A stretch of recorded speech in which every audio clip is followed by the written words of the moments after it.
dhowrkii maalmood ee la soo dhaafay sirdoonka Soomaaliya iyo saaxiibada caalamiga ah waxay fuliyeen 3 weerar oo qorsheysnaa oo laba ay ka dhacday gobolka Shabeellaha Hoose midna uu xalay ka dhacay gobolka Shabeellaha Dhexe 24kii bishan weerar ay ciidanka gaarka ah ee NISA iyo saaxiibada caalamiga iska kaashadeen ayaa laga fuliyay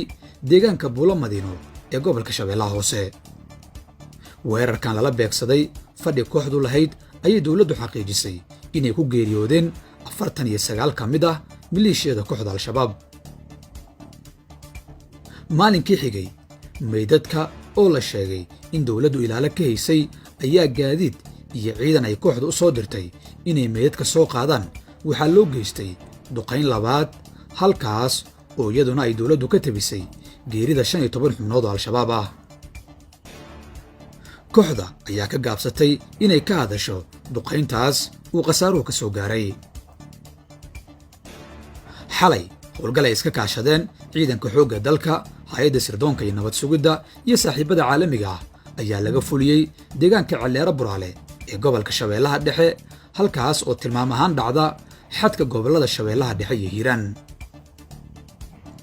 ciidan dhowr boqol ah oo ay kooxdu u diyaarinaysay inay weeraraan deegaanada gobolka Shabeellaha Dhexe ee dhawaan laga qabsaday ayay xogteeda dusisay hay'adda sirdoonka Soomaaliya taasoo keentay in duqayn culus loo geysto kooxda geerida xubno boqol ka badan oo ay 10 hogaamiye ku jireen ayaa la wariyay inay gaartay kooxda Al-Shabaab kadibna ciidanka xoogga dalka ayaa u ruuqaansaday dhanka magaalada waxay ahayd duqayntii saddexaad oo 72 saacadood gudahood loo geystay Al-Shabaab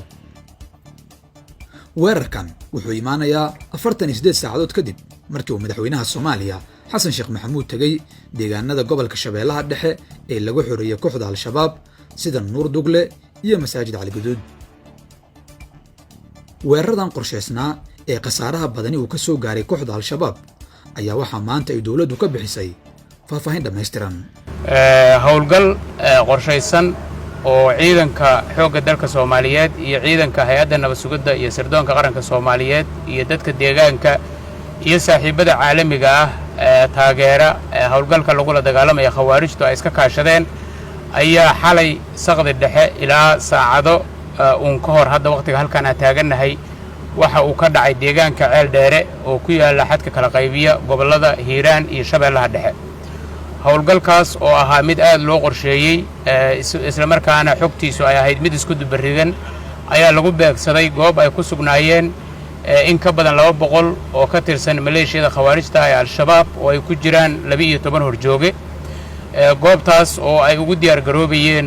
in ay dagaallo rogaal celis ah ku qaadaan deegaano ku yaala xadka gobolka Hiiraan iyo Shabeellaha Dhexe oo maalmo ka hor laga saaray howlgalkaas qorsheysan waxa uu u dhacay sidii loogu talagalay waxaana lagu dilay inta ilaa hadda aan xaqiijinay in ka badan 100 ka tirsan khawaarijta Al-Shabaab ee halkaas isku urursanayay khawaarijta la laayay waxa ku jira ilaa 10 ka tirsan horjoogayaashii hogaaminayay kooxda khawaarijta ah ee halkaas isku urursanaysay howlgalkaas waxa uu ku soo dhamaaday in ciidamada qaranka iyo dadka deegaanka iyo muxuu ahaa si buuxda ay ula wareegaan deegaanka Ceel Dheere oo ahaa runtii marin aad iyo aad istiraatiiji ugu ahaa khawaarijta oo maaragtay ay ka abaabulayeen weerarro ayna doonayeen inay halka muxuu ahaa ay ku dhuumaaleystaan ciidamada qaranka iyo dadka deegaanka waxa ay hadda ku howlan yihiin oo ay ku daba jiraan firxadka qayb ka mid ah khawaarijta halkaas joogtay oo goobta ka baxsaday waxay sidoo kale ciidamada qaranku ku howlan yihiin asturidda iyo aruurinta meydadka dhalinyaradii ay soo qaldeen khawaarijtu ee halkaas muxuu ahaa howlgalku kula kulmay isla markaana laga qaaday tilaabadii loo qorsheeyay halkaas in maaragtay lagu ciqaabo khawaarijtaas maxay kula taadiga